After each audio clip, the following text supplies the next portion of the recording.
Planes, Trains, and Canes presents Back to You with Dr. Mona Minkara.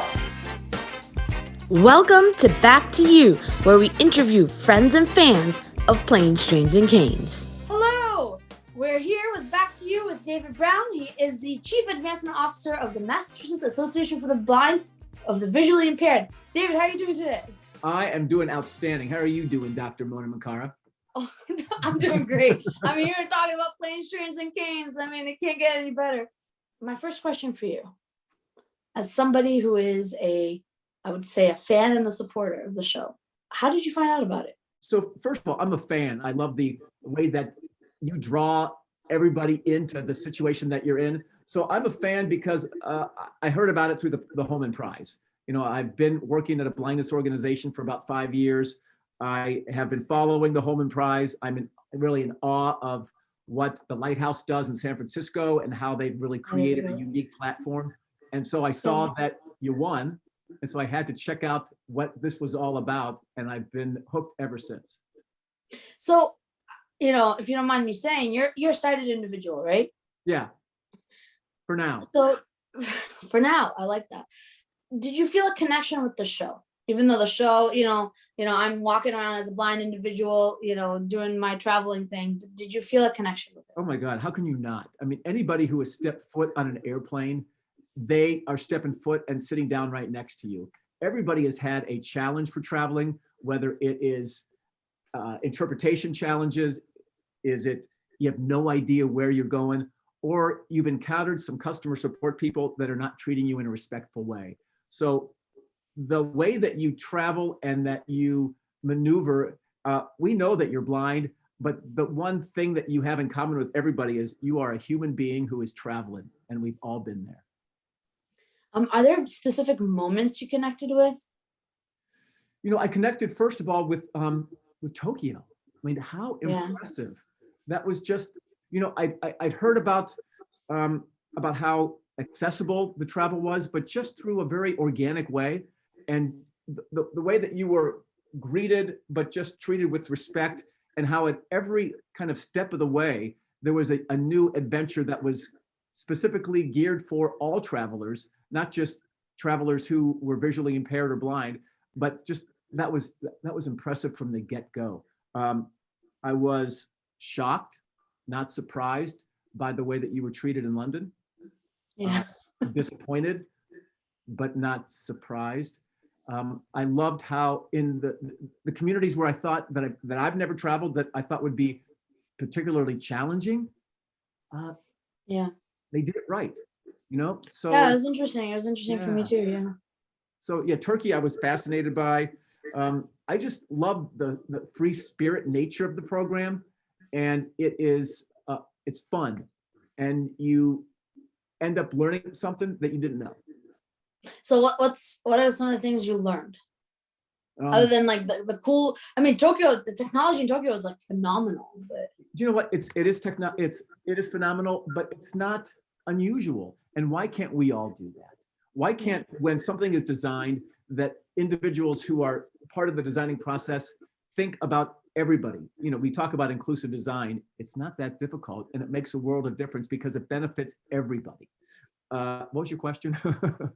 I was saying, are there specific things you learned from the show? I think is what I asked. I don't remember. So I've been lucky enough to work alongside folks who are blind, and what I've learned is when you know one person, you know one person.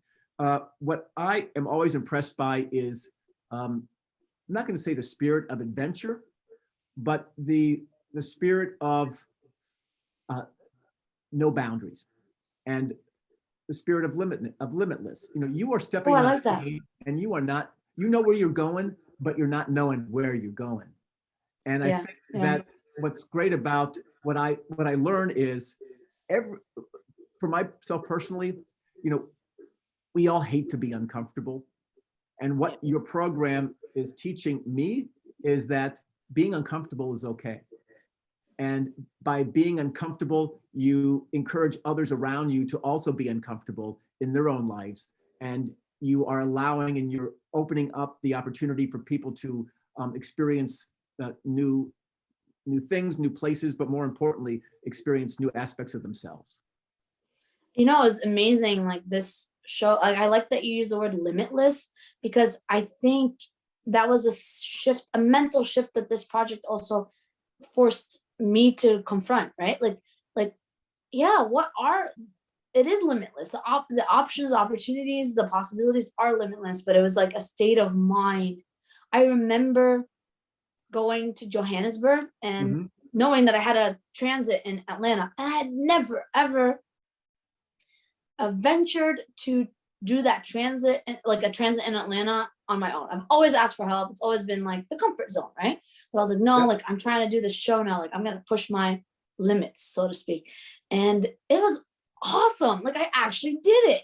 And in order for me to do it though, I had to let go on, oh, I might miss my flight. I might, like I had to let go all of these fears. Right. But then when I did, it was fun and it was amazing and empowering. I remember getting to that gate and be like, I did it. Like, and where were you when you were right outside the hotel and it was late at night? Yeah, Johannesburg. Johannesburg was like that's big. Right. That's right. And how exciting you were that you made it to the hotel. I was cheering for you right along the way. Because I was like, I did it. Like I literally, I mean, and I, it's really interesting to think of it from the perspective of my camera woman, Natalie Guse, because she probably saw the hotel the second we got out of the train, the train station, that I took a left and the hotel was on the right. And, and I'm like trying to figure out my path in the darkness. And, when I went in there, it was just like, is this the Hyatt? Like, it is. Wow. Right. And we felt your exuberance and we were in your back pocket the whole way. But a word that you used that I think a lot of us, tackle is fear. And what you are allowing me as a viewer to experience is that it's okay to be afraid. And fear is something that shouldn't tie you down, that shouldn't burden you. You should be respectful of fear. It's a part of our makeup. But if you step into fear, you can learn how to be fearless. If you can converse with it and understand it, and knowing, you know what, you're going to be okay. Yeah. And I think that's what overall the series is allowing me to experience, is the fact that, here's this traveler and she's going to be okay. And she, along the way, is people are, how we bump into people, we ask people, everybody all of a sudden becomes part of our universe. So everybody that you encounter as a traveler is also then going to bear witness to seeing somebody step into fear and be okay. And that will the residual effect is you're leaving that with other people along the way. So I think that's a great thing. Yeah, I totally agree. This is great. Plus it's fun. It's so much fun. And that's, that's one thing that we forget is, if I say something that's disrespectful, please call me out on it. No. We often think, or as somebody who at the moment is able-bodied, you forget that everybody likes to have fun. And what's wrong with having fun, even if you are disabled, right?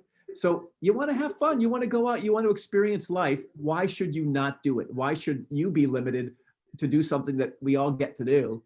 And if it means you make people around you feel uncomfortable, then make people around you feel uncomfortable. Screw them. But in the process, step in onto the plane and have a drink and land and get to where you're going. It might be a different way or a different method than other people, but you're getting to where you're going, and that's really at the end of the story. At the end of the story, that's what y'all want. And that's exactly what I'm trying to do. And I like that you brought it up, because the segues nicely to my next question, which is, I feel like I attempted to keep it light and comedic, and because I feel like a lot of times we discuss disabilities issues and it's usually in a somber and sad tone. And I'm like, did you feel like there was moments of comedy? If so, what were they for you? Oh, there were moments of levity. And I think moments of levity, when you were like running you were in London and you were at the baggage claim and you wanted to go, was it to have a connecting flight, or you wanted to go to the subway or something. And just the way that people don't expect the human interaction that you bring in and the the levity, and that just makes everybody else feel light. You know, it's not your job to make me feel comfortable, but you are so gracious in the way that you interact with people that's the benefit. You know, you don't owe anybody anything because you bought a plane ticket. You get the same seat on the plane, you buy the train ticket, you do everything else. You don't owe anybody anything. But how wonderful you're giving everybody a free lesson in travel and in life experience that's a little bit different. So were there moments you did laugh out loud that were just like, Oh yeah, there were a few guffaws along the way. I guffawed. You know, there's obviously cringeworthy moments, and then there's just the real, you know, human moments of we are rooting for you. And when you make a destination, yeah, I've never been so happy to see someone walk into a Hilton hotel. I know. You know, It's such a feat, you know. It was like I left my office and got to my hotel like on the other side of the world. Cool. Like, right. And you know, there are moments of levity and humor, but it's not at your expense. Which no, sometimes in Tokyo I just started to really roast myself when I couldn't do math and couldn't tell which way was north. You know, But, we've all been tired after travel. exactly. And you know, that just showed us your human element. You know, you're human. You know, you're human. Oh yeah, I mean, like, you know, that's the extent of, like, you know, I'm not self-deprecating. Like I feel like I'm making mistakes like anybody else. I'm living life like anybody else. And that's So my jokes are gonna be like anybody else. And that's what travel's about. But what you're also doing as a Muslim woman, you're also letting folks who are narrow-minded and or just haven't crossed paths with somebody like you realize that, you know, one foot in front of the other like everybody else. You know, and Another human being. right. Another person. And in today's world, you know, when we see different trials and different things that are blatantly humanless, it's nice to be able to connect with something that is human based and human focused and human fun. Yeah, I agree. So my next question for you is: do you feel like there should be future episodes of Planes, Trains, and Canes? Oh, absolutely. I mean, I could see an arc in which you travel with other folks with disabilities. Yeah. I could see, you know, you going on a tour, you know, whether it is a cruise, you know, we don't need to trains, planes, and canes, you know, let's go on ships, on boats and floats and moats. Ooh, I like that. Boats, floats, and moats, you know. But absolutely. I mean, you know, I think people love travel. People love experiences, expeditions, and excitement. And, you know, whether you continue to get from A to B and then really learn about the destination, and, you know, whether it's bungee jumping or New Zealand or hot air ballooning over New Mexico, you know, really get into the culture and make it not just about the destination, but make it about the place where you're, you know, where you're traveling to. Yeah, I think that would be something really cool to incorporate, and even maybe tapping in and seeing blind communities in different places. Yeah, Cool. you know, it's so. One of the great things about my job is, you know, the people that I meet. And one of our board of directors, Bill Rader, used to be the executive director of National Braille Press. He's in his 80s. He just recently, and by recently within the last 18 months, went to Iran because he always wanted to experience the Persian culture. And so, you know, so he goes to Iran and he goes on a visa, and the destination was to another blind community in Iran, but it was also to experience all that we as Americans don't know about different cultures. And how wonderful that somebody who we often think, you know, is going to be limited by age, by ability, is, you know, is open to going anywhere, whether it is the tunnels of Vietnam or the Persian Empire, and coming back and just telling us some great and rich stories. So, you know, there's a lot of travelers out there, and I think it'd be great for different age groups or different travelers to go along with you, or to be part of kind of part of the series. So if there's a specific group of people, so obviously it sounds like, hopefully we would hope for everybody to watch Planes, Trains, and Canes, but do you feel like there's a specific group of people that should watch PTC? Not mean people. I don't want mean people to watch. It's okay. They can watch. They can be mean. No. Got it. What I think is fun about the program is there are so many different elements of what you experience that touch different demographics. Mm. And so whether they're your age, who are in their 20s and 30s, or they're individuals with disabilities, or people that love to travel, or just folks that like to experience a different ways that people do things. What's great about the program is it doesn't fit into a box. And I think that's what it would be great to get out about the program is it's not about a traveler who's blind. It's about so much more. And if people gave it a chance, then they would realize that it's not just about what they think it is, and enjoy it a lot more. That's awesome. I like that. I like that you said it doesn't fit into a box. Yeah. But I don't feel like I fit into a box. So I like that.